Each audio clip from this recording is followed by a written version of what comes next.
Hey guys, so this is the second part of Dream Deferred. So we talked last time, we read the poem. I'm sure you've read the poem now several times. Those of you who commented, I really loved what you saw in the poem. You came up with some really great explanations of the imagery and mostly similes, right, that he uses in the poem to talk about a deferred dream. So just a reminder, a dream deferred is a dream that's put off or postponed. um, and a dream is also, we talked about like the way that we want the world or our life to be, but it isn't that way, right? That's what makes it a dream. Now the dream could be deferred because of something that we've done, or it could be deferred because of somebody else deferring it for us, but either way it's deferred. All right, so I want to talk really quickly through the other similes that you guys brought up, or that you looked at more closely. I made some little comments over here so that you can see my notes about those. And then after the video, you're going to go and do a little bit of writing about the poem. Okay. So just really quickly, we already talked about a raisin in the sun. Festering like a sore. Now, a sore is like an injury, right? Or a cut or some kind of wound. And if it festers, that means that it gets infected. And so when it says, and then run, it doesn't mean to run away. It means like there's pus running down your arm.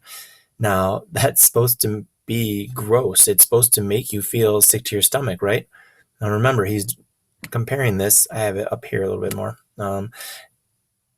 If you don't deal with it, if you don't cure it, then it's going to get infected and really hurt you more.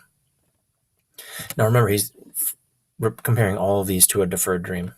All right, so does it stink like rotten meat? So it has an obnoxious smell. It's wasting away for a long time. It will make you sick if you try to eat it, right? So all of those things are bad. So this is another thing that we could eat, like the raisin in the sun, right? Which doesn't sound so bad. A dried up raisin that wouldn't kill you. Well, now rotten meat very well could, right? And there's so much bacteria on there.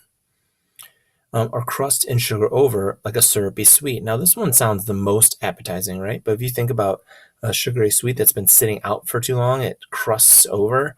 It's like too sweet. It might even be unappetizing. Now, this one might not be as strong as the others, but it's still one way that he's describing it. Or maybe it sags like a heavy load. And I think Kaim especially had a really great explanation of this one. He said, if it's sagging like a heavy load, it becomes a burden. And so I would add things like it pulls you down, it holds you back. You can't do the things that you're trying to do well, let alone achieve your dream, right? So sagging like a heavy load would hold us back. And then, of course, we have this last one.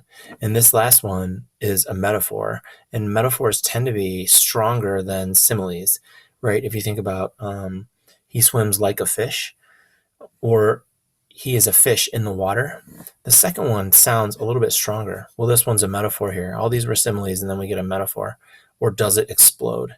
We have the most violent, most dangerous explanation of those. And so I also noticed that that text was in italics. So the rest of the poem is not, but this one is. So it can cause real damage to us, but it might also hurt the people around us too, right? It's very violent metaphor. So these are all the ways that Langston Hughes describes a deferred dream, a dream that has been postponed or put aside or is not being attended to. And so I want you to think about all of these ways, and then go into the discussion board and answer a question and respond to one of your classmates. Okay, so make sure you read the question carefully. It will be in the same folder, so go into poetry and then into the folder that has Harlem. Okay, if you have any questions, let me know. If not, hopefully I will see you soon.